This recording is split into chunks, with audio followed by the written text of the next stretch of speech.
कभी किसी को मुकम्मल जहां नहीं मिलता, कहीं ज़मीं तो कहीं आसमां नहीं मिलता, लेकिन फिर भी न जाने कौन सी ज़िंदगी की ये दौड़ है जिसमें सभी भागे जा रहे हैं कुछ न कुछ पाने के लिए।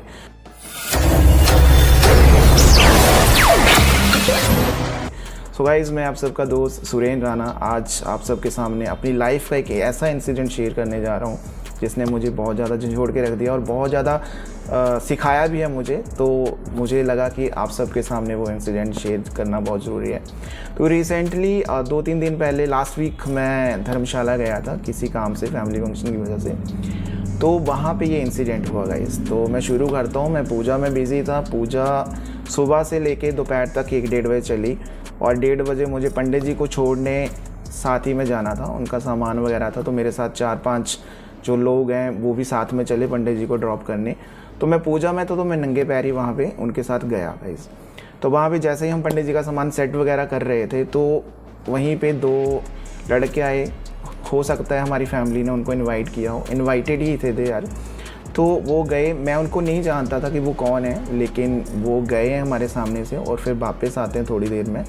तो एक जो उनमें से लड़का था, मैं उसको नहीं जानता था उस टाइम तक, तो वो पूरा खून से लथपथ था और उसको इस हालत में देख के ऑलमोस्ट वहाँ पे जितने भी खड़े थे सारे बहुत ज़्यादा नर्वस हो गए थे। मैं भी बहुत डर गया था।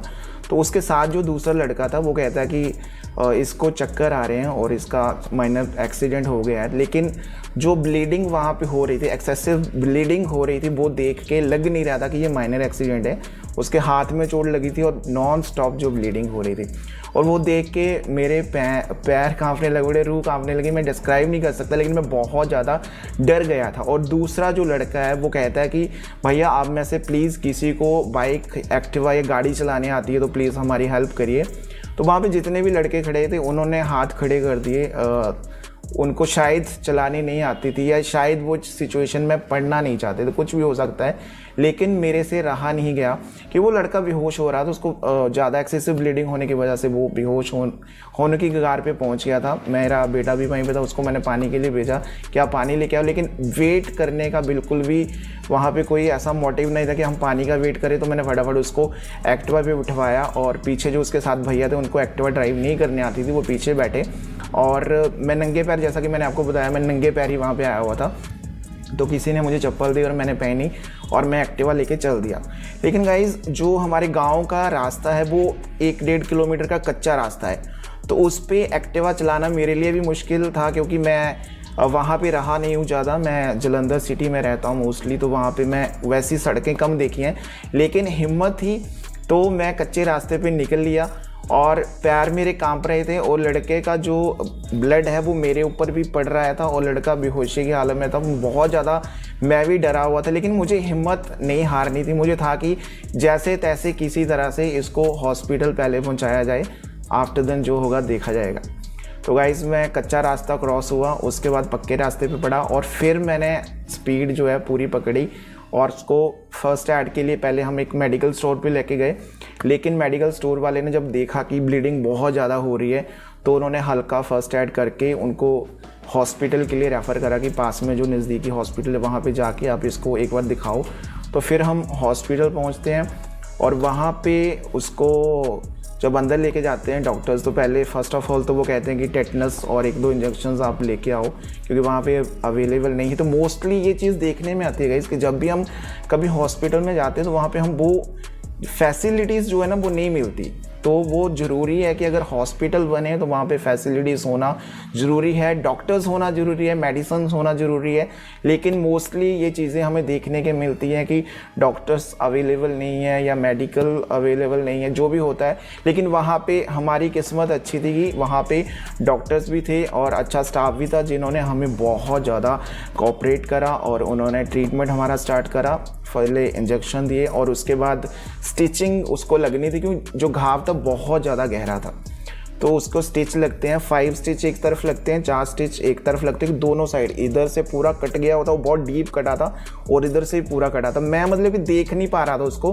तो जब उसको स्टिच लगने वाला लड़का देख रहा था तो मैंने उसकी मतलब फेस पे हाथ रख दिया, आंखों पे, कि आप इसको मत देखो। और लेकिन जब मैं देख रहा हूँ, मेरे से भी नहीं देखा जा रहा, मतलब इतना वो टाइम होता है। लेकिन हैट्स ऑफ दैट डॉक्टर्स जिन्होंने स्टिच करे, उस सिचुएशन को अंडरस्टैंड किया, समझा, और उसको आधे घंटे के उस प्रोसेस में उन्होंने सारे स्टिच करे और जो पट्टी वट्टी होती है वो सारी लगा दी। उसके बाद मैंने बात करी थी कि आप कौन हो और कहाँ से आए हो। तो ही सेड मेरा नाम पीयूष है, पीयूष पठानिया, और अभी आज मेरा बर्थडे भी था, लेकिन मेरा बर्थडे ऐसे बनना था ये मुझे नहीं पता था। तो बहुत मतलब अच्छा नहीं लग रहा था, लेकिन वो सेफ़ है इसलिए थोड़ा अच्छा फील भी हो रहा था कि अब वो सेफ़ है, बात कर रहा है। और जो उसकी बेहोशी वाली हालत थी, क्योंकि उसने ग्लूकोज वगैरह हमने उनको दिया था मेडिकेटेड, तो उससे वो थोड़ा काफ़ी रिलीफ हो गया था। और इंजेक्शंस वगैरह जो पेन किलर्स उसको लगे थे उससे वो थोड़ा ठीक हो गया था। तो फिर बातें वगैरह करी, और उसके बाद फिर डॉक्टर स्टाफ भी कह रहा था कि आज इसका बर्थडे यहाँ पे हम सेलिब्रेट करते हैं, बट वो सिचुएशन नहीं थी बर्थडे सेलिब्रेट करने वाली, दैट्स वाई हमने वो चीज़ नहीं करी। लेकिन उसको घर ड्रॉप करना फर्स्ट प्रायोरिटी थी मेरी, तो उसको फिर मैं उसके घर लेके गया। जब उसके घर लेके गया तो तब पता लगा कि वो हमारे ही फंक्शन पे इनवाइटेड थे, और मैं उनको नहीं जानता था क्योंकि मेरा रहना वहाँ पे नहीं है ज़्यादा, तो मुझे नहीं पता कि कौन से हमारे रिलेटिव्स हैं जो थोड़े रिलेशन में हैं। नहीं, तो उनके साथ बातचीत करी, चाय वगैरह पी, फिर अच्छा लगा काफ़ी उनसे मिलके। तो वो जो लड़का था पीयूष, तो उसका अब थोड़ा बेटर है, अभी मेरी बात हो रही है उससे फ़ोन पे, लगातार कॉल हो रही है, तो काफ़ी अच्छा फील कर रहा है वो, धीरे धीरे रिकवर भी कर रहा है। तो गेट वेल सून, कि जल्दी वो ठीक हो जाएगा। ये इंसिडेंट मैं आप लोगों के साथ क्यों शेयर करना चाहता था, ये कहानी क्यों शेयर करना चाहता। फर्स्ट ऑफ ऑल तो ये एक इंसिडेंट है, और जो हमारी लाइफ चल रही है ना, हम देख रहे हैं वेरी वेरी प्रेडिक्टेबल लाइफ जो चल रही है 2-3 सालों से, ऐसा कुछ हमें देखने को मिल रहा है जो अनएक्सेप्टेबल है।